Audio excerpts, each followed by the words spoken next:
Muito bem, rapaziada, sexta-feira, 5 de maio, 7h01 da manhã, estamos começando o nosso Desperta. Este programa vai ao ar toda segunda, terça, quarta, quinta e sexta-feira da manhã, 7 horas da manhã, para você acordar e já ficar não só mais informado, mas mais esperto. Muito bem, quem tá chegando por aí vai deixando seu like, aquela coisa toda, pega o link, espalhe o link na sua rede social, manda no seu grupo de WhatsApp, manda no seu grupo de Telegram, agora que o juiz liberou o Telegram no Brasil, né? A gente tem Telegram de novo no Brasil. Ai, Brasil, eu te amo. Ontem, aliás, batemos recorde, Pedro Falcão. Você não estava aqui. Bom dia, Pedro Falcão. Tudo certo aí? Tudo beleza? O senhor não estava aqui ontem, batemos o recorde. Ontem, 14 mil pessoas estavam assistindo este programa ao vivo. E aí terminamos o dia, claro, com mais de 100 mil pessoas aí que passaram pelo Desperta ICL ontem, né? Programa quente, aliás. Anteontem, né, durante a operação de busca e apreensão na casa do Bolsonaro, fomos, acho que, o primeiro programa de vídeo a dar a notícia, né? Porque a notícia foi publicada 4 minutos antes da gente ir para o ar. Antes de mais nada, vamos começar o programa dando os parabéns para o Napoli. Olha que vídeo legal que eu achei na internet. Napoli, né? Campeão italiano depois da era Maradona. Acho que a última vez tinha sido em 1990, se não me engano, né? Tinha vencido o Scudetto. Olha que demais isso aqui, cara. Isso aqui são fogos de artifício, né? Aqueles que caem, fica uma luzinha assim, tipo uma luzinha de emergência. Isso aqui foi registrado ontem na cidade de Nápoles, depois que o Napoli foi confirmado campeão italiano, venceu o seu Scudetto, né? Eu já estive em Nápoles 2 vezes, a cidade é uma bagunça, imagina como é que estava ontem, né? Uma bagunça legal, né? Mas é uma bagunça, realmente. Nápoles é uma cidade muito, muito caótica, né? Isso aqui não é no centro de Nápoles, onde ficam concentrados os torcedores, né? Essa pessoa estava andando de carro e acabou filmando isso. Olha que demais isso aqui, cara. Muito legal mesmo. Cobertura da imprensa italiana toda, né? Até um pouco em festa, assim. Os jornais italianos em geral, todos, os maiores são mais do centro-norte da Itália. Então são jornais que puxam muito a sardinha para a brasa do Milan, né? E da Inter de Milão e um pouco da Roma, assim, um pouquinho da Roma, né? Mas ontem tiveram que se render ao Napoli. Pena que foi eliminado da Champions League, né, o Pedro Falcão? Foi eliminado pelo Milan, né? Eu queria muito que fosse à frente o Napoli. Acho um time mais legal, né? Do que o... Hã? Não gosto muito. Não gosta muito do Napoli, Pedro Falcão? Por que não? Tem... A torcida é meio... A torcida eles são esquisitos. Tá, toda torcida de futebol é esquisita. Vamos combinar, né? Tem muita gente esquisita em torcida de futebol, né? Mas é isso, então, parabéns lá aos meus amigos também italianos que torcem para o Napoli. Gente, vamos lá então, vamos dar um giro. Tem bastante coisa acontecendo ontem. Estamos acompanhando, né, desde terça-feira, a operação policial que prendeu várias pessoas no entorno do Bolsonaro, né? Podemos chamá-las pessoas de círculo íntimo, né? Inclusive essas 2 pessoas que a revista Fórum destacou hoje no seu site, na foto principal do seu site, são, aqui vocês estão vendo, né? Esse aqui é o tenente-coronel Mauro Cid, né? O considerado braço direito do Bolsonaro. Esse cara aqui, gente, está envolvido em todas as tretas que o Bolsonaro arrumou durante a presidência da República, tá? Todas que vocês podem imaginar. Vazamento de informações do TSE, tá lá o Mauro Cid. Negócio da vacina, tá lá o Mauro Cid, sabe? Assim, ó, negócio das joias, quem é que foi que fez a operação para tentar pegar as joias em Guarulhos? Tá lá o Mauro Cid, né? Então, esse cara aqui, se abrir a boca, a festa fica animada, né?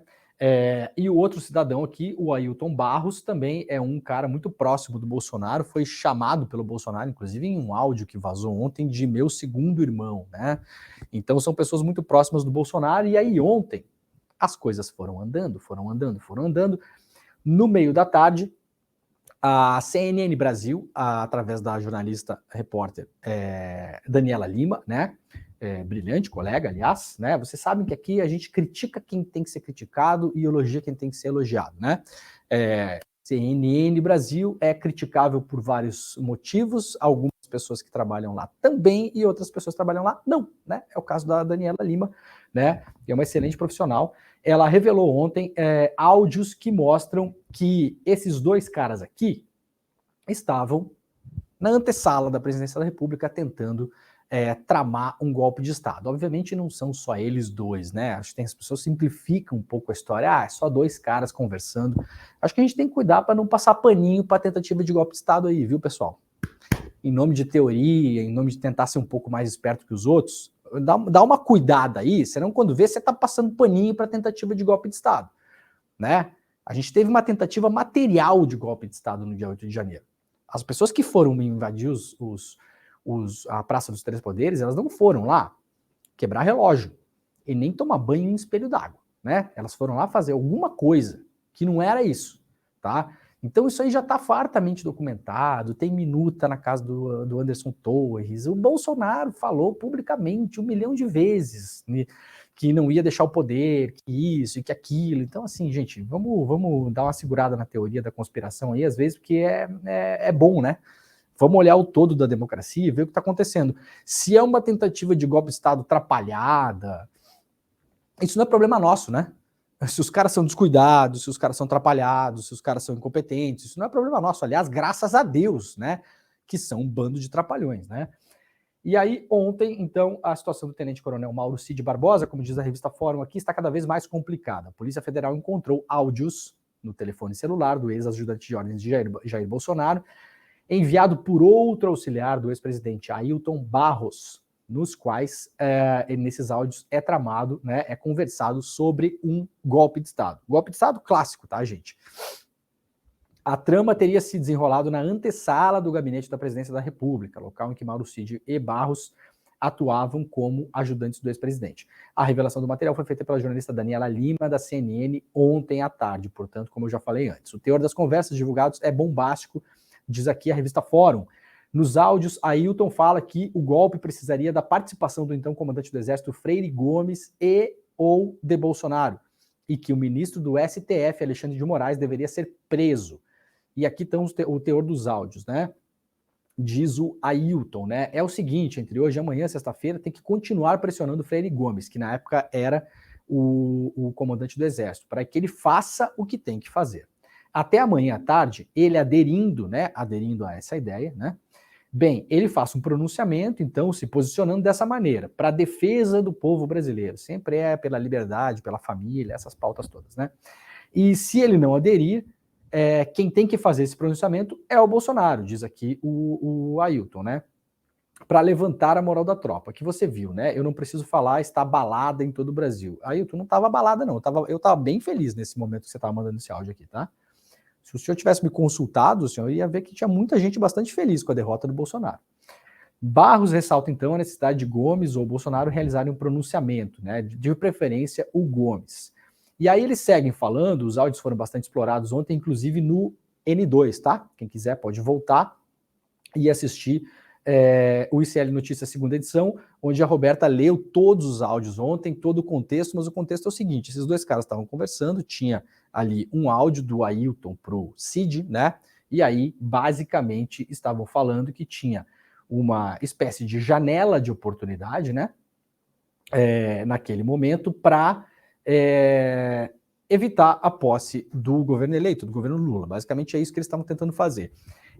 Segundo a avaliação desse Ailton Barros aqui, o ideal seria começar por Goiânia, né, onde o Exército tem lá um batalhão de operações especiais, né, tem um nome específico, né, Operações de Comando, acho que é o nome do batalhão, primeiro batalhão de operações de comando, mas assim chamado de operações especiais, onde deveria começar esse levante do Exército, né, segundo a avaliação do Ailton. Curiosamente, esse batalhão seria o batalhão que esse cidadão aqui, o Mauro Cid, assumiria. Esse cara aqui era para estar nesse batalhão hoje, pra vocês terem uma ideia, tá? E ele só não assumiu esse batalhão porque o governo Lula acabou trocando o comando do Exército e falou, não, esse cara não vai assumir batalhão nenhum, tá? Então, a trama toda passaria também pelo batalhão que esse cara assumiria em Goiânia, tá? O primeiro batalhão de ações de comando. Primeiro batalhão de ações e comando, exatamente, né? Que seria assumido aqui pelo Mauro Cid, tá? Bom, isso a gente não precisa... vocês, quem acompanhou, né? Viu que isso aí tomou as manchetes do Brasil ontem, né? E aí, o Diário do Centro do Mundo, o DCM, também repercutiu isso ontem. Exército colocou o Cid em posição estratégica para o golpe. Lula abortou a missão, né? Matéria publicada ontem, às 9 da noite, lá no DCM, que faz referência até a algo que eu tinha dito mais cedo, né? Aí o DCM acabou juntando aqui e deu mais consistência, né? E até acabaram me citando aqui, o jornalista Leandro Demore teceu considerações sobre a necessidade de que Mauro Cid, ex-ajudante de ordens do Bolsonaro, ocupasse um posto estratégico visando a realização de golpe de Estado, né? Então é aquilo que eu estava falando antes para vocês aqui. O Mauro Cid assumiria esse batalhão de ações de comando, né? Justamente lá em Goiânia, que é justamente onde o Ailton Barros fala, né? Que deveria se começar essa tentativa de levante de golpe de Estado. De novo, gente,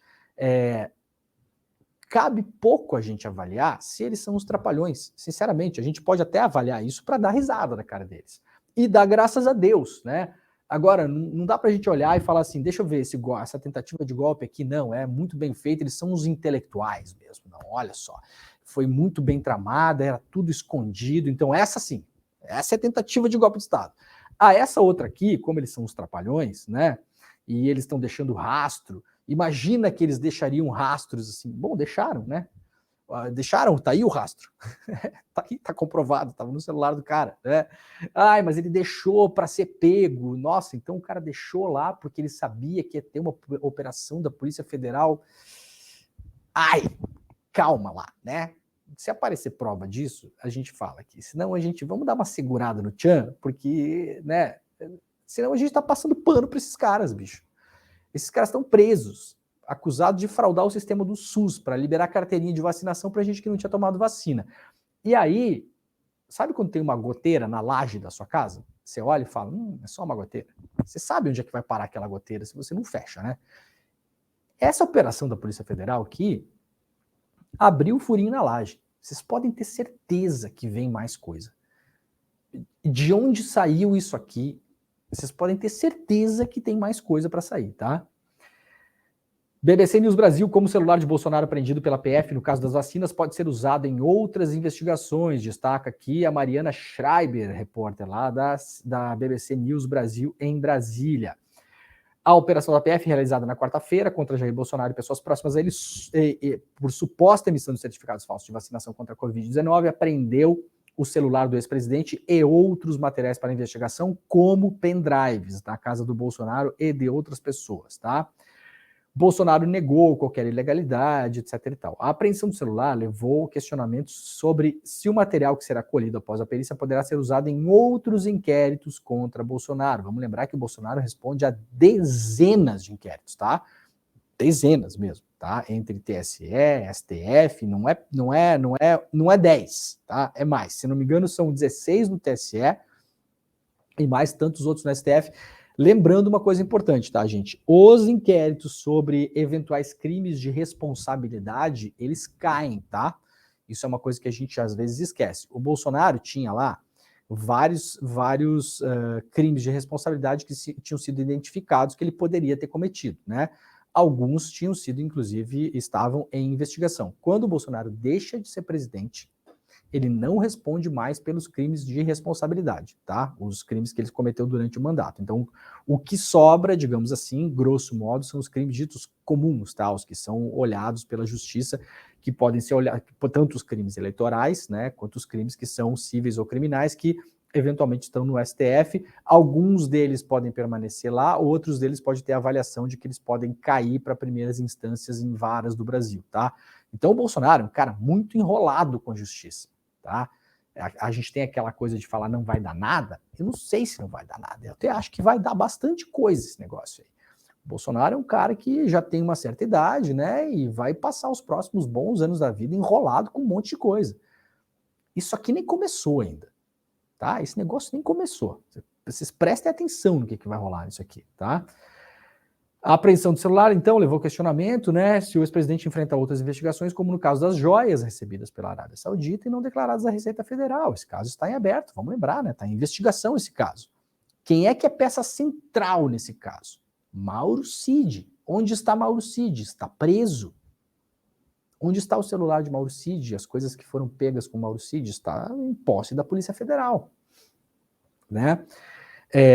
A perícia da PF tem programas capazes de extrair e analisar grandes volumes de conteúdos de celular. A gente citou um deles essa semana no ICL também, chamado Celebrite, né? Ou Celebrite, né?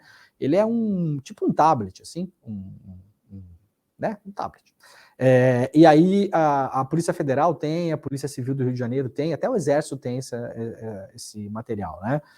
Não se sabe até hoje por que o Exército comprou isso. E aí você pluga esse hardware e software no telefone e ele é capaz, não sempre, não tem chance, não tem sucesso 100% das vezes, mas ele é capaz de quebrar, inclusive, a senha do celular e acessar dados do celular, inclusive mensagens apagadas, mensagens não lidas e conteúdos de nuvem, tá?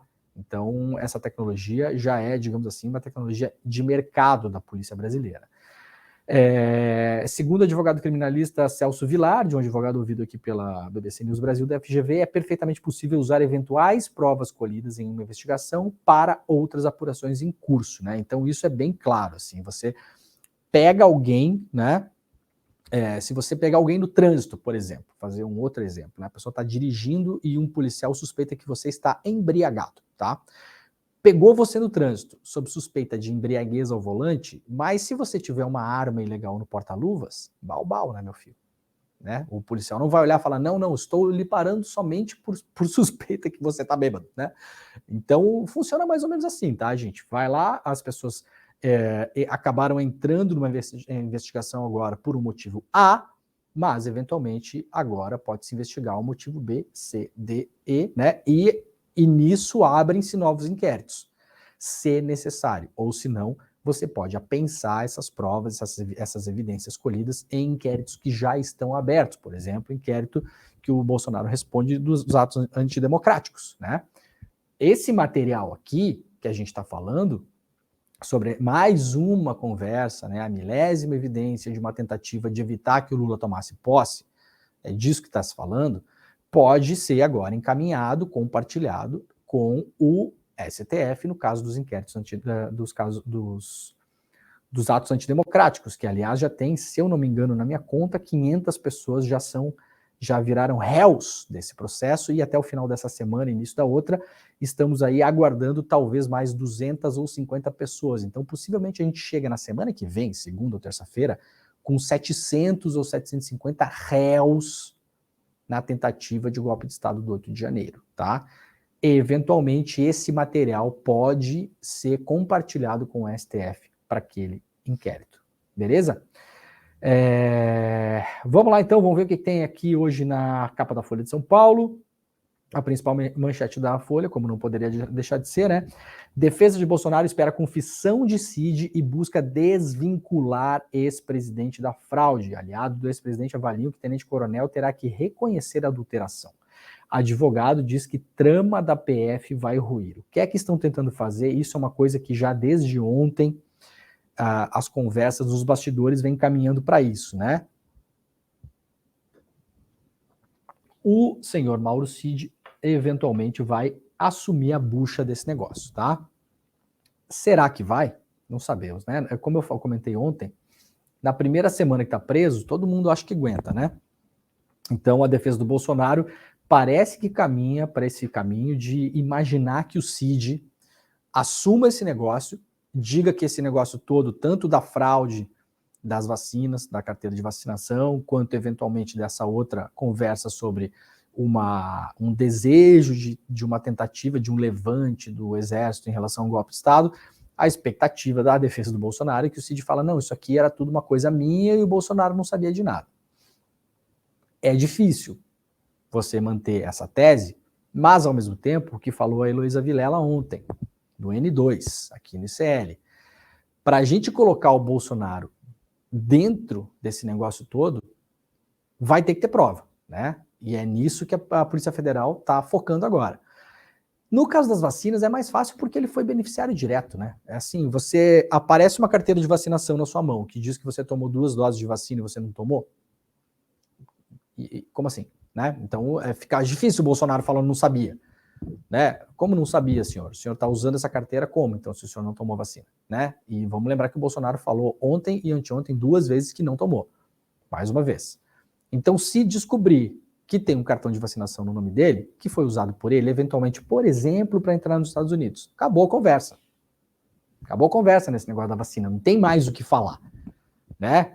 Eu não sabia. Como não sabia? O senhor usou esse documento para entrar num país estrangeiro? O senhor não tomou vacina? Como é que o senhor usa um documento que o senhor tomou?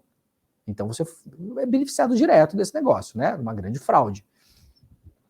Nessa questão da conversa do Ailton com o Cid sobre a tentativa de golpe, etc e tal, aí eu tô com a Heloísa Vilela. Eu acho que tem que aprofundar as investigações e fazer a ligação clara do Bolsonaro em uma espécie de cadeia de comando, né? Não adianta só a gente... é óbvio que ele sabia. Bom, muita coisa é óbvia, né? Mas pensando num processo judicial de fato, fica um pouco mais difícil, né? A capa da Folha também traz aqui destaque para a vitória do Napoli, né? Cadê o Napoli? Napoli. Aí, ó. Fim do jejum, campeonato italiano, torcedores do Napoli queimam fogos em Nápoles para celebrar a primeira conquista do título desde a geração de Maradona. Muito bem, esta é a capa da Folha de São Paulo. Vamos lá para a capa do jornal o Globo de hoje. Operação da PF, destaque principal da capa do jornal o Globo de hoje. Da live de Bolsonaro a fraude na vacinação. Como o celular de Mauro Cid embasou 4 investigações. E aí abaixo aqui temos a coluna da repórter Malu Gaspar. Por que o Exército não afastará Mauro Cid, preso por fraudar o cartão de vacinação de Bolsonaro? Bela Megali, o tratamento que o Exército reserva ao braço direito de Bolsonaro, Mauro Cid. As duas estão repercutindo aqui o que dizem algumas pessoas dentro do Exército, né? Vamos lá para a manchete do Globo, então. Quebra do sigilo de mensagens de ex-ajudante de ordens do ex-presidente forneceu elementos para diferentes apurações, né? Publicado aqui 3 horas da manhã, né? Uma investigação que começou em agosto de 2021, envolvendo o então presidente Jair Bolsonaro e seu ajudante de ordens, Mauro Cid, tem sido apontada pela Polícia Federal como crucial para desvendar o esquema de fraude de cartões de vacina. A quebra do sigilo de mensagens de Cid, naquele caso, embasou a operação essa semana, mas também forneceu elementos para ao menos outras 3 apurações envolvendo o tenente-coronel. O acesso a serviços de nuvem utilizados por Cid foi autorizado no inquérito que investiga Bolsonaro pelo vazamento de uma investigação da PF. Lembra desse caso lá? A gente nem lembra mais, porque é tanto rolo do Bolsonaro, né? O Bolsonaro vazou uma investigação sigilosa da Polícia Federal. Isso aí foi no ano passado, eu acho. Vamos ver se tem os detalhes aqui. Eu lembro do caso, mas não lembro os detalhes, porque é muita bagunça na vida desse homem, né? Com esses dados, os investigadores pediram um indiciamento do militar neste e em outro inquérito, e outras 2 investigações foram abertas, sendo uma delas a que resultou na prisão dele. Então, aquilo que a gente estava falando antes, né? Às vezes você vai ali, você vê o indício de um crime, e aí você abre uma caixa e fala, não, peraí, tem mais coisa aqui, né? Então, você eventualmente separa aquilo, abre investigações paralelas, né? E aí as coisas vão correndo, cada uma na sua caixinha, tá? A partir do acesso a nuvens e conversas, se identificou essa possível fraude que agora apontamos como real. Portanto, a partir daí começamos essa investigação, afirmou o diretor-geral da PF, Andrei Passos, ontem, né? Aqui, ó, em agosto de 2021. Qual que foi o primeiro caso, então, que levou a operação da PF na terça, essa das vacinas? Ela teve uma origem que não foi isso. Foi um outro caso, uma outra suspeita. No dia 4 de agosto de 2021, portanto 2 anos atrás, na verdade, né, em meio a uma escalada de ataques ao Supremo Tribunal Federal e ao TSE, o então presidente Jair Bolsonaro divulgou um inquérito da PF que investigava um ataque hacker, né? Na verdade, um suposto ataque hacker, esse caso eu lembrei agora, eu lembro bem ele, ao sistema da Corte Eleitoral, como uma forma de colocar em dúvida o sistema. Primeiro, ele leu trechos em uma entrevista, depois publicou a íntegra em suas redes sociais. Dias depois, os 7 ministros que integravam o TSE à época enviaram uma notícia-crime ao STF solicitando a abertura de uma investigação contra Bolsonaro, o que foi aceito por Alexandre de Moraes. O argumento foi que o inquérito divulgado continha informações sigilosas sobre o órgão. O Bolsonaro pegou, na verdade, na época, uma investigação sigilosa da PF e publicou ela de modo ilegal, porque ela estava em andamento, ou seja, ele colocou em risco uma operação da Polícia Federal. E usou ela para dizer que o TSE tinha sido hackeado e que, portanto, as urnas eram hackeadas e eram inseguras e que, portanto, a eleição tinha que ser impressa e que, portanto, se ele perdesse não valia nada, tá? Esse era o contexto da época. E, na verdade, o TSE tinha sido, sim, vítima de uma espécie de hackeamento em um sistema interno muito específico que não tem a ver com segurança das urnas, com processo eleitoral, com absolutamente nada. A PF estava investigando outra coisa. O Bolsonaro pegou uma investigação sigilosa que foi passada para ele por alguém, tem que se descobrir quem também, divulgou aquilo de modo ilegal e usou aquilo de modo mentiroso para atacar o sistema eleitoral brasileiro, tá? Nessa onda aí estava envolvido o Mauro Cid. E aí a Polícia Federal foi para cima dele. E graças a isso chegamos na terça-feira que passou, né? E aí o Jornal Globo discorre aqui sobre outros rolos, né, do Tenente Coronel Cid, que significa dizer outros rolos do senhor Jair Bolsonaro, né? Quem tiver então curiosidade para ler é a manchete do Jornal Globo neste exato momento, tá bom? Vamos lá então, o que mais temos aqui? Deixa eu só puxar minha canetinha para cá. Vem cá, canetinha. Não foge do papai não, aqui, ó. Isso. Fecha aqui. Tema referente ao PL 2630 das fake news aqui, notícias da Folha de São Paulo. Isso aqui, eu cantei a pedra que ia acontecer. Atenção! 7 horas e 27 minutos, sexta-feira, 5 de maio. Atenção, CEO do Google e do Facebook. Vocês, presidentes do Google e do Facebook. Vocês que fizeram toda a bagunça que vocês fizeram na semana passada para tentar destruir o PL 2630, assim dito PL das fake news. Vocês agora vão ter que lidar com o STF. Tá? Eu, claro, sou um legalista, lógico. Eu não acho que tem que mandar a Polícia Federal para a porta da casa do presidente do Google do Brasil. Não acho mesmo, a não ser que tenha elementos para isso, né? Mas é melhor começar a dormir com uma malinha feita do lado da cama, tá? Porque pode acontecer. Vocês não quiseram ir pela via da legislação, não quiseram negociar, não quiseram debater, criaram notícias falsas. A associação de vocês criou uma notícia falsa em relação a versículos da Bíblia, espalharam para a bancada evangélica, cooptaram gente da esquerda à direita, de jornalista a influenciador de maquiagem, para destruir o PL das fake news. Então agora, vocês torçam para o Lira voltar de férias logo e o PL ser colocado em pauta de novo. Porque vai acontecer o que muita gente falou que ia acontecer. Na falta de legislação, o STF vai começar a se mexer. E talvez a coisa fique pior para vocês. Né? Toffoli libera STF para julgar ação sobre as redes sociais após a Câmara adiar PL das fake news. A análise ainda não tem data para acontecer e depende de Rosa Weber pautar a atuação. O que está acontecendo aqui? Ó? O ministro Dias Toffoli do STF liberou para julgamento nesta quinta-feira, tá? A ação de sua relatoria sobre a regulação das redes sociais das plataformas da internet, ou seja, o clássico, se a Câmara não legisla, o STF legisla. Está acontecendo de novo. Depois não adianta chorar sobre a ditadura de toga, sobre o STF censurando, sobre não sei o quê, porque a discussão política foi feita, os senhores foram chamados para fazer discussão política, mas optaram pelo tudo ou nada. Parabéns, tá? A medida de Toffoli ocorre 2 dias após o adiamento da votação na Câmara do PL das fake news. A ação de repercussão geral, que incide em casos similares, relatada por Toffoli, aborda a constitucionalidade do artigo 19 do Marco Civil da Internet, sancionado em 2014. A norma detalha direitos e deveres para os usos da internet do país. O que é que diz o artigo 19 do Marco Civil? Ele isenta as plataformas de responsabilidade, tá?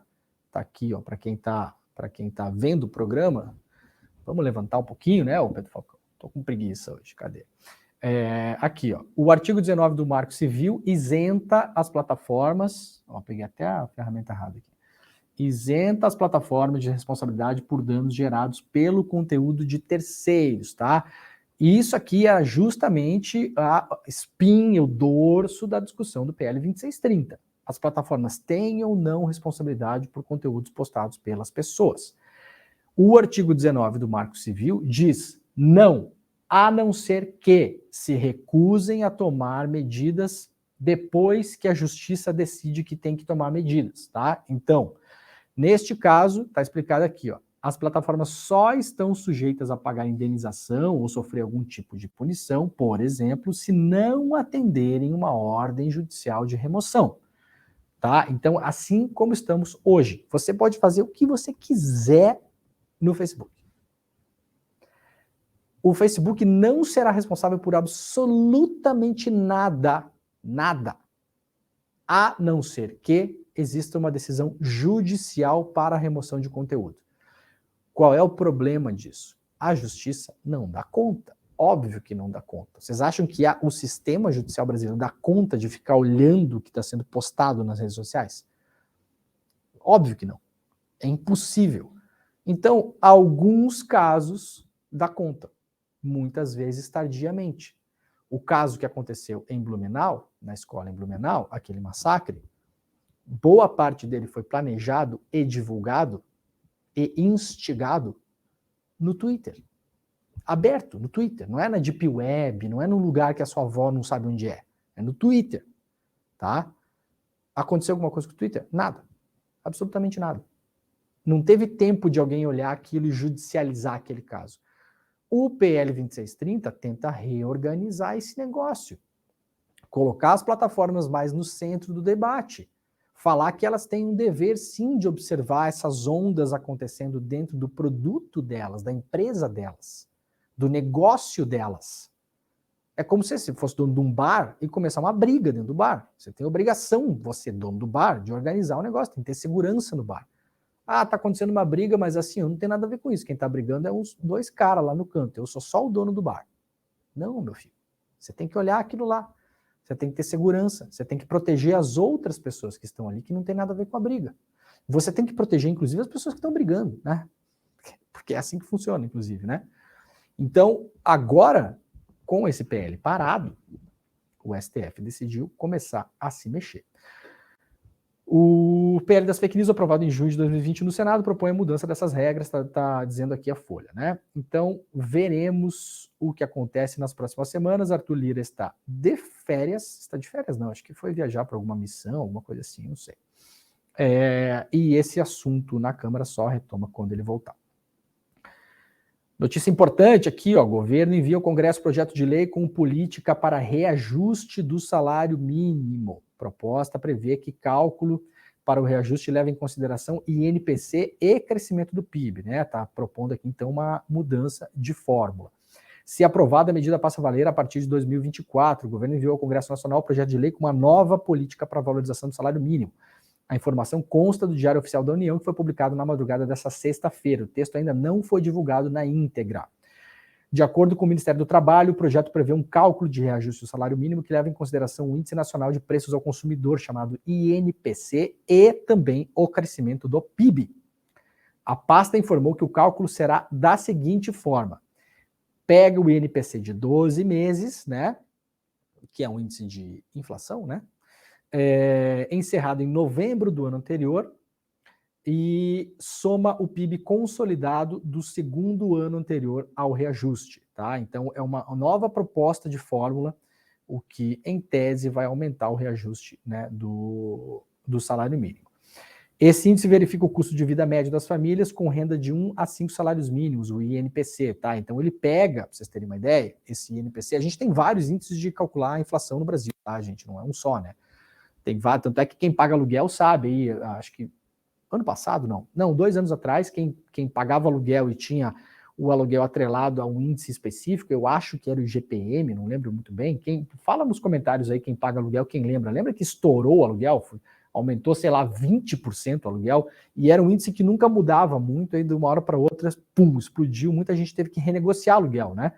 Pegar os contratos e falar, pô, eu não vou pagar isso aqui, né? Tá totalmente fora da realidade, no meio da pandemia, o meu aluguel vai aumentar 20%, né? Então, o INPC, ele é um outro desses índices, tá? O que é que ele faz? Ele verifica o custo de vida médio das famílias com renda de 1 a 5 salários mínimos. Então, ele pega os produtos de consumo mais básicos, né? O arroz, o feijão, a carne de frango, o tomate, a cebola, entendeu? Ele vai pegando as coisas lá embaixo, assim. E é com base nele e mais o PIB que tem essa ideia, essa nova ideia de se mudar o cálculo do aumento do salário mínimo, tá? Como diz aí o G1, o texto não foi publicado na íntegra ainda, apenas tem uma ideia sobre o tema no Diário Oficial. Matéria importante de ontem também. Câmara aprova projeto que prevê salários iguais para homens e mulheres. Texto aprovado determina o quê? Empresas com mais de 100 empregados têm que publicar a cada 6 meses um relatório de transparência salarial, tá? Isso foi aprovado ontem lá na Câmara dos Deputados. Sessão deliberativa proposta que institui medidas para tentar garantir a igualdade salarial e remuneratória entre mulheres e homens na realização de trabalho de igual valor ou no exercício da mesma função, tá bom? O texto segue agora para o Senado. Foi aprovado e aqui o relator, né? A relatora, na verdade, a deputada Jaque Rocha, do PT, ela diz o seguinte: esse será mais um passo para avançarmos no enfrentamento à desigualdade no ambiente de trabalho, que se aprofundou durante a pandemia de Covid. Sim, aprofundou porque as mulheres foram as que mais perderam emprego e as que mais tiveram que ficar em casa quando não tinha escola e creche para os filhos. Obviamente, quem é que foi penalizada durante a pandemia? As mulheres, né? Então, para além de já não ser igual, ser longe de ser igual, durante a pandemia, a desigualdade salarial entre homens e mulheres, ela aprofundou, ela piorou, porque as mulheres foram as mais penalizadas durante o tempo que a gente esteve sem as estruturas normais da sociedade, né? Sem creche, sem escola, né? Enfim, sem tudo isso, né? E aí uma coisa curiosa, né? Foram 325 votos favoráveis e 36 contra. Então, assim, ó, teve 36 pessoa infeliz que votou contra isso, né? Eu sei que assim, ó, tem a lista aqui, ó, de quem votou contra. Essa aqui é a lista, tá? Publicada pela revista Fórum também a lista. Eu sei que tem gente aqui que é só gente ruim mesmo. Tem assim, tem gente que é gente ruim mesmo. Vai votar contra sempre, né?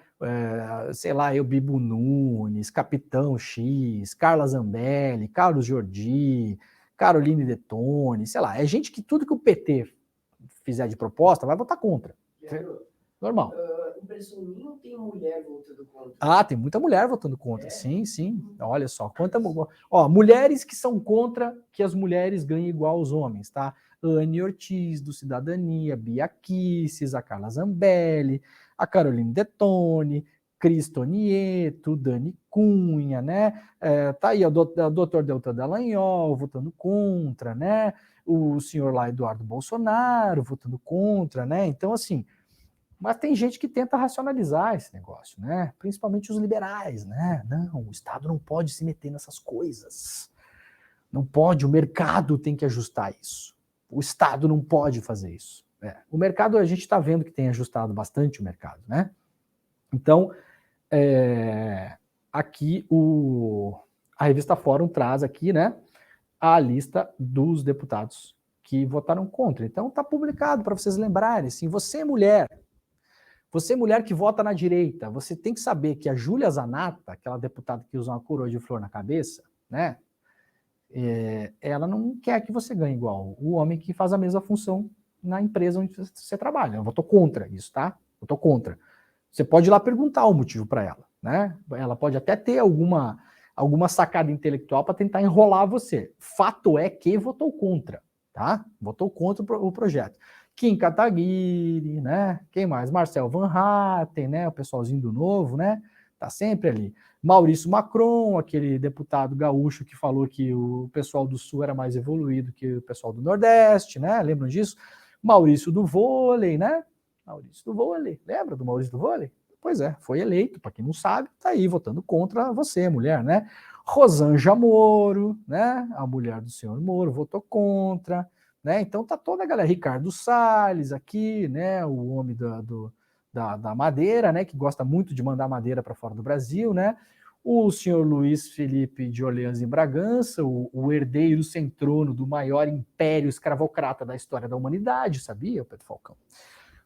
O Luiz Bragança, ele é o herdeiro da família Bragança, né? Que produziu aí um grande império escravocrata no Brasil, né? Por que é que o cara vai votar a favor de salário de mulher? Né? Tem que honrar lógica familiar, pelo menos, né? Então tá aí. Quem quiser ver a lista, está lá na revista Fórum, tá bom? Vamos lá, seguindo aqui. Uma reportagem muito importante da agência de jornalismo Spotlight, lá do brilhante repórter Lúcio de Castro. Equipe à disposição. Relatório de viagem do ex-ministro Sérgio Moro é confirmação oficial da participação do FBI na Lava Jato. Eu ainda fico impressionado que tem gente que acha que esse negócio é teoria da conspiração. Eu vou mostrar outras matérias aqui para quem ainda está 5 anos atrás nessa história, né? Uma equipe do FBI foi destacada para ficar à disposição dos integrantes da Operação Lava Jato, é o que revelam os relatórios oficiais das viagens de Sérgio Moro quando ocupava o cargo de ministro da Justiça do Bolsonaro. Esses documentos foram obtidos pela agência Spotlight através da Lei de Acesso à Informação. Entre os dias 17 e 20 de março de 2019, Sérgio Moro esteve em Washington como parte da missão oficial que integrou a visita presidencial do Bolsonaro lá nos Estados Unidos, né? Sua agenda de reuniões era reuniões e encontros com autoridades governamentais dos Estados Unidos. No dia 18, com a agenda tomada por atividades, 2 foram dedicadas a encontros com membros do FBI, além de uma com representante da CIA. De acordo com o relatório do ministro, ao meio-dia, o FBI, através da chefe de operações internacionais, Hulda Fegali, já ouvimos falar muito sobre essa pessoa aqui no Brasil, ofereceu um almoço para Sérgio Moro, né? Não existe almoço de grátis, nesse caso aqui era ela que estava pagando, né? O relatório fez a primeira menção à participação do FBI no Brasil através dos agradecimentos de Sérgio Moro aos trabalhos já realizados pelo FBI. Às 17 horas, o agora senador pelo União Brasil se reuniu com o diretor do FBI, o Christopher Wray. Christopher, né? É quando então acontece a fala que atesta oficialmente a participação do FBI de forma sistematizada na Lava Jato. Pelo relato do próprio Sérgio Moro, o FBI destacou uma equipe que ficaria à disposição do Brasil para os trabalhos na Lava Jato. Participação descrita assim por Sérgio Moro no seu relatório oficial. A diretoria do DRCI, o DRCI é uma espécie de autarquia no Brasil, né, de parte da burocracia brasileira, responsável em tese pela recuperação de ativos em casos de corrupção, recuperação de ativos em outros países, tá? Então a diretoria do DRCI agradeceu o FBI os trabalhos levados a cabo para a Operação Lava Jato, ressaltando a importância da iniciativa de terem destacado uma equipe para ficar à disposição do Brasil para os trabalhos, momento em que os norte-americanos expressaram a relevância da operação para o Brasil e para vários países da América Latina, tá? Então, está aqui no relatório do Sérgio Moro, agradecimentos ao FBI que deixou uma equipe à disposição da Operação Lava Jato, tá bom? Vamos colocar contexto para que ninguém se engane, tá? Reportagem da revista, do site Pública, em parceria com o Intercept Brasil, na época das matérias da Vaza Jato. Diálogos vazados mostram proximidade entre PF e procuradores do FBI no caso da Lava Jato, incluindo total conhecimento das investigações da Odebrecht. Eu vou resumir, depois quem quiser pode ler a matéria que está lá na agência pública. Os Estados Unidos mandaram agentes do FBI para o Brasil. Eles se reuniram com os procuradores da Lava Jato em Curitiba de modo informal. Um procurador da Lava Jato, inclusive na época, reforçou a ideia para Deltan Dallagnol de que aquilo teria que ser informado para o Ministério da Justiça, porque esse é o canal oficial de cooperação. Deltan Dallagnol não fez isso, se negou a informar. Os agentes do FBI foram embora, levando um monte de informação que foi coletada com os procuradores aqui no Brasil e usaram essas informações para, entre outras coisas, processar a Petrobras nos Estados Unidos. Resultado, nós, povo brasileiro, pagamos uma multa nos Estados Unidos, através da Petrobras, em um acordo judicial de R$1 bilhão, tá? Então nós pegamos o nosso dinheiro aqui do Brasil e levamos para os Estados Unidos. E esse dinheiro foi parar onde, Pedro Falcão? No bolso dos investidores americanos, tá? Porque eles não são trouxas. E eles permitem que os agentes do FBI viajem pelo mundo todo e coletem informações, mesmo que de modo ilegal, e essas informações podem ser usadas em processos nos Estados Unidos.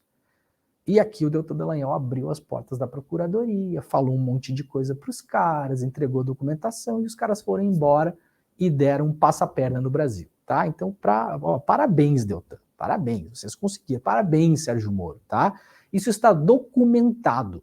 A participação do FBI na Lava Jato está documentada por diversas fontes americanas e brasileiras, todas oficiais. A documentação que está nessa matéria da Pública é uma documentação oficial que atesta a viagem e entrada no Brasil dos agentes e as reuniões com a Lava Jato, tá? Isso para além dos diálogos que foram interceptados no Telegram, a documentação. E para fechar aqui esse assunto, o jornal Le Monde Diplomatique, também uma matéria antiga, de 2021, Lava Jato teve influência dos Estados Unidos em conexão com o Moro, diz o Le Monde Diplomatique, e aí essa matéria republicada pelo UOL mostra também como o próprio jornal francês, através da obtenção de outros documentos, então estamos falando aqui de 3 reportagens jornalísticas com fontes de documentos oficiais de 3 lugares diferentes, atestando que o FBI participou ativamente da Operação Lava Jato no Brasil. Para quê? Para quê, Leandro? Para que fizeram isso? Para arrebentar o nosso setor de petróleo e gás, para arrebentar o nosso setor de construção pesada, né? E levar dinheiro para os Estados Unidos e facilitar a vida dos competidores americanos e também europeus frente às nossas empresas. Simples assim, tá? Isso está documentado. Muito bem, ainda manchete do jornal o Globo, publicada ontem também. Laudo comprova a prática de rachadinha no caso do gabinete do Carlos Bolsonaro. E o Ministério Público vai apurar se o vereador se beneficiou disso. O chefe de gabinete do vereador Carlos Bolsonaro, desde 2018, Jorge Luiz Fernandes, recebeu um total de 2 milhões em créditos provenientes de contas de outros 6 servidores nomeados pelo filho 02 do ex-presidente Jair Bolsonaro. Levantada pela equipe de Laboratório de Tecnologia de Combate à Corrupção e Lavagem de Dinheiro do Ministério Público do Rio de Janeiro, a movimentação financeira é a prova mais consistente obtida pela 3ª Promotoria de Justiça de Investigação Penal Especializada na investigação sobre a suspeita de rachadinha no gabinete de Carlos Bolsonaro na Câmara Municipal. O mesmo levantamento também demonstrou que Fernandes usou contas pessoais para pagar despesas de Carlos Bolsonaro. A 3ª Promotoria quer saber agora, em pedido de investigação complementar, se os pagamentos foram eventuais ou regulares. No caso da segunda situação, ficará provado que Carlos se beneficiou diretamente do desvio de salário de seus próprios servidores. Gente, é um esquema conhecido, o Jornal Globo traz os valores aqui, tá? De quais são os funcionários. Vamos repetir como é que funciona a rachadinha, tá, gente? O parlamentar vai lá, contrata no papel, tá? Vai lá e contrata a Jussiara da Conceição Raimundo, a Andréa Cristina, a Regina, o Alexandre, o Tiago e o Fernandes, tá bom? Essas pessoas podem trabalhar no gabinete ou até não, podem até nunca aparecer lá. São os legítimos funcionários fantasmas. O que é que essas pessoas fazem? Passam parte ou a integralidade dos seus salários de volta para o político, tá bom? Geralmente isso é feito através de quem? A gente tem os valores aqui, ó, 600 mil, 100 mil, 814 mil, 212 mil, tem todos os lançamentos aqui, ó, 52 mil reais, 185 mil reais. Como isso é feito? Geralmente através do intermédio de um tesoureiro. Quem era o grande tesoureiro do Jair Bolsonaro? Fabrício Queiroz, tá? Quem é que é o tesoureiro do Carlos Bolsonaro, que está sendo apontado, né, como tesoureiro do Carlos Bolsonaro? Esse assessor dele aqui, que está sendo citado na matéria, o chefe de gabinete Luiz Fernandes, tá? Que teria recebido, de 2018 até agora, 2 milhões de reais desses funcionários fantasmas e ou meio fantasmas. Uma coisa importante antes da gente pular para outra notícia. Carlos Bolsonaro, este cidadão aqui, para vocês terem uma sexta-feira mais feliz, porque hoje é sexta-feira, graças a Deus, Carlos Bolsonaro não tem foro privilegiado, porque ele é vereador. Então, eu acho que a coisa pode ficar feia, viu, Pedro Falcão? Porque não tem foro, não. Não tem, não, tá? Ai, pode chorar, pode chorar. Vamos lá, destaque da Deutsche Welle, né? O site em português dos meios de comunicação alemães. A STF tem maioria para anular indulto de Bolsonaro a Silveira. A maioria dos ministros do Supremo Tribunal Federal votou nesta quinta-feira para derrubar a validade do indulto de graça constitucional concedido em abril de 2022 pelo então presidente Jair Bolsonaro ao então deputado Daniel Silveira. Até o momento, 6 dos 10 ministros entenderam que houve desvio de finalidade para beneficiar o ex-deputado e 2 votaram pela manutenção. Eu não posso nem imaginar quem tem sido os 2. A maioria dos ministros seguiu o voto proferido pelo presidente do Supremo e pela relatora dos processos, a ministra Rosa Weber, que anula o benefício concedido por Jair Bolsonaro a Daniel Silveira. Além da ministra, o entendimento foi seguido por Alexandre de Moraes, Fachin, Barroso, Dias Toffoli e Carmen Lúcia. Quem será que votou contra? Não posso nem imaginar, não vou nem falar o nome. Em seu voto, o Barroso rebateu as acusações de que a condenação de Silveira teria sido desproporcional. Para o ministro, a conduta do ex-parlamentar não se enquadra na liberdade de expressão. Não podemos confundir liberdade de expressão com incitação ao crime e convocação para invasão física do prédio das instituições e para agressão física de seus integrantes, no caso, integrantes do Supremo, né? Não podemos indultar esse tipo de comportamento, disse o Barroso, tá? Então, o Daniel Silveira não terá o seu indulto confirmado, indulto esse dado para ele pelo Bolsonaro, né? Vamos lá, aqui do DCM, já lemos isso, né? Dias Toffoli libera para votação no STF ação sobre regulação das redes sociais. Vamos dar um pulinho um pouquinho fora do Brasil, aqui na reta final do programa. O site independente Mediapart, da França, faz uma análise bastante importante sobre a extrema-direita, o que eles estão chamando de ultradireita na França, né? E a tentativa desses grupos de se reagruparem.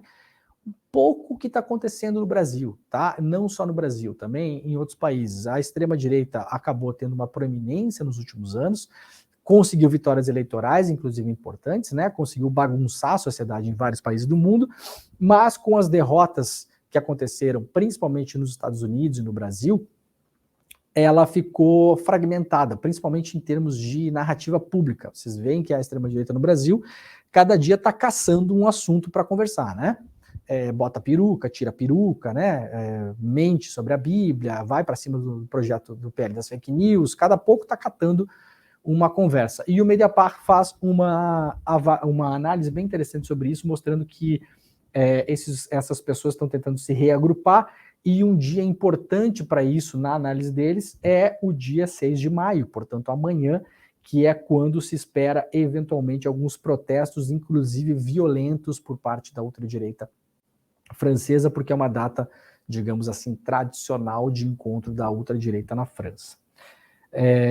Lembrando aqui, para que a gente não esqueça, em janeiro desse ano, né, a França começou a julgar extremistas de ultradireita por tentar assassinar o presidente Emmanuel Macron, né? Isso aqui é a notícia de 17 de janeiro. Em fevereiro, 4 deles já foram condenados, tá? A justiça francesa começou então em janeiro o julgamento de membros de um grupo de extrema-direita acusados de conspiração para assassinar o presidente Emmanuel Macron, como parte de uma tentativa de golpe de Estado também na França, e cometeram uma série de outros atentados. Os promotores dizem que 13 membros de um grupo chamado Les Barjors, acho que é assim que fala, não tenho certeza, planejavam atacar Macron a facadas durante uma aparição pública em 2018. O julgamento dos 11 homens e 2 mulheres com idades entre 26 e 66 anos começou em janeiro. 4 deles em fevereiro foram condenados já nesse caso. Então, a gente olha para a França e olha para o Brasil e vê que as coisas também caminham mais ou menos para o mesmo lado, né? Notícias importantes vindas da China, da agência Xinhua. Os chineses seguem fazendo encontros bilaterais, a gente tem tratado disso aqui nesse programa já desde o começo do Desperta, né? Então, os chineses seguem fazendo encontros bilaterais com vários países do mundo, atuando aí para tentar levar a sua política externa nos próximos anos para o que se convencionou chamar de mundo multipolar, né? Obviamente multipolar, mas os chineses querem a liderança desse mundo multipolar, né? Porque ninguém é bobo, né? Então, 2 notícias rápidas aqui. Os chineses se encontraram essa semana com a Índia, encontro importante com a Índia, um parceiro comercial importante na região ali, né? E se encontraram também em Londres com o vice-presidente chinês se encontrou em Londres com os representantes da Grã-Bretanha, tá? Então, um encontro importante com dois países, um país europeu e um país asiático, e a China segue rumando para a sua tentativa de liderar esse chamado mundo multipolar. Ontem eu trouxe matéria sobre isso aqui, mais uma matéria sobre isso, sobre esse assunto no China Daily, os ataques cibernéticos conduzidos pela CIA contra vários países do mundo. Os chineses seguem em cima desse assunto. É um assunto seríssimo que foi tratado lá, está sendo tratado, né? Na verdade, pelo Centro Nacional de Resposta a Ataques Cibernéticos, é um órgão oficial do governo da China, que listou com uma companhia privada lá, que fez a investigação, uma série de ataques ou tentativas de ataques perpetradas pelos Estados Unidos contra países no mundo todo desde 2011, tá? Então a China está juntando informação e está tentando fazer com que essas investigações sejam levadas adiante. Foram investigações que depois foram levadas a cabo também pelo caso Snowden, pela Wikileaks, né? Então a gente fala de 2011 para cá, mas a China está nos dizendo, né, através de investigações que eles fizeram, que os Estados Unidos seguem espionando países e cometendo cyberataques para entrar em sistemas de países estrangeiros, obviamente de modo ilegal, tá? Notícia importante vinda de lá também. Capa do New York Times hoje, um destaque muito rápido aqui para o grande problema dos bancos pequenos nos Estados Unidos. A gente teve aí no mês passado aquela questão do banco do Silicon Valley, né, que acabou indo à falência. Esse problema segue nos Estados Unidos e tem um gráfico importante aqui mostrando que de março para cá o preço médio das ações dos bancos pequenos e médios nos Estados Unidos não para de cair. É um problema que segue contaminando o sistema bancário americano e, obviamente, está todo mundo de olho nisso para saber se esses bancos, com essa queda de ações, têm dinheiro em caixa ou não, né? Que é o principal problema, né? A ação cai, vai todo mundo lá tentar sacar dinheiro, então tá todo mundo de olho para ver se esses bancos têm dinheiro no caixa para esses eventuais saques ou se vão ter que contar com a ajuda de quem? De quem, Pedro Falcão? Do papai Estado, né? Claro. The Guardian, capa do The Guardian, destaca aí o ataque de drones, né? Os incidentes de drones que aconteceram em Kiev e em Moscou nas últimas 48 horas. Nós vimos ontem aqui o vídeo do drone que foi que explodiu em cima de uma cúpula do Kremlin, e aqui temos um vídeo, vou mostrar rapidamente para vocês, de um drone que foi abatido, tá?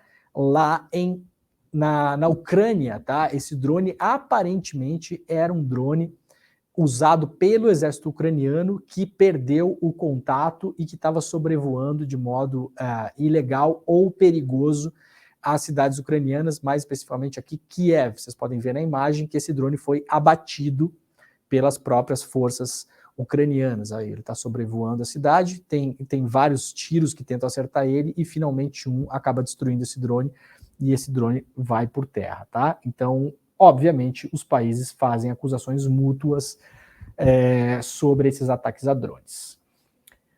E isso repercutiu, claro, em toda a Europa também, né? Está repercutindo na capa do La Repubblica e está repercutindo na capa do Le Monde também. Gente, é isso por hoje, tá bom? Muito obrigado a todo mundo. A gente tinha mais uma notícia rápida aqui, mas não vai dar tempo, né? Vamos lá, rapidinho. O líder do grupo Wagner, que é um grupo de mercenários, um exército privado que luta junto com a Rússia na guerra da Ucrânia, está ameaçando deixar o fronte de batalha porque alega que não tem mais munição para lutar. Então, rapidinho, última notícia do dia. Deu tempo da gente fazer tudo, Pedro Falcão. Hoje foi coisa pra caramba, né? Sem respirar. Sexta-feira, aproveitem, pega o link na caixa de comentários da rede social onde você está assistindo esse programa, que agora tem o ICL Notícias, primeira edição. Nós voltamos com o Desperta na segunda-feira, 7 horas da manhã. Muito obrigado a todo mundo que esteve na audiência. Compartilhe o link do programa com as pessoas. E é isso, meu querido Pedro Falcão. Muito obrigado a todos.